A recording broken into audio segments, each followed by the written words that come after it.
Now, getting into the Ledger Nano S, I actually really liked the legibility of it. You can actually, I think, read it a lot easier because it's got a light, bright blue color to it, whereas the Trezor Model 1, it has monochrome, which means basically black and white, and it was harder to read, I would say, than the Ledger Nano S. The Ledger Nano S wins there.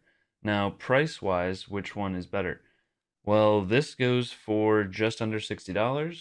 I think the price point on this is way better, and I have a link in the description to the official website, which is what you should use so that you're not going to any sort of malware site. It's always good to order from the official sites as well, or the official resellers on Amazon, but that's a little extra risk added. It's probably going to be fine, but I would recommend the official site, and the link is in the description, and the 21% off deal is there as well. Price is better, you can read it easier.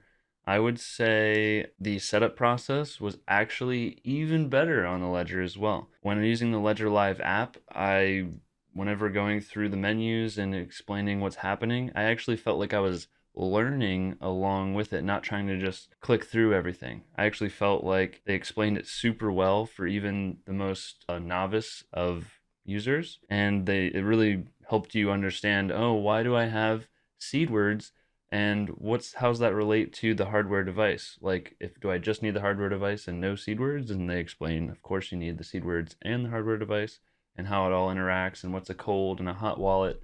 They actually explain all that in the Ledger Live setup. And on top of that, the setup process for setting up a 24-word seed in one of these is actually at least twice as fast. It saves you half the time of doing it on the Trezor and everything like that.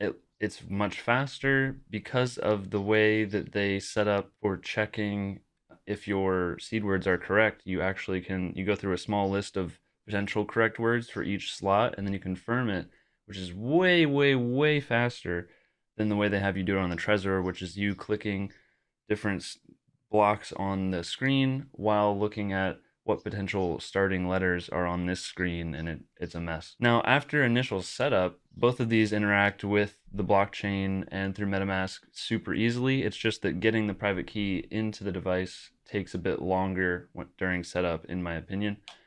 It was way faster with the Ledger. So I'm actually very impressed with the Ledger Nano S, especially at the price point. It hasn't gone up even with all this crazy inflation. Trezor is going up in cost. So I don't think it's worth the extra 50% cost it is now. And I actually enjoyed the setup process and would probably recommend Ledger Nano S to people getting a new hardware wallet now. $60 is not that much if you're protecting at least like $500 worth of crypto or more. This is the best way to keep your crypto secure from any sort of hackers who can get to your private key because you're just using MetaMask. If you're only using MetaMask, you're at risk of getting hacked. Your private key is stored on your computer and is accessible. All they need to know is your MetaMask password, and they can decrypt it, they can siphon it, they can steal everything in your wallet.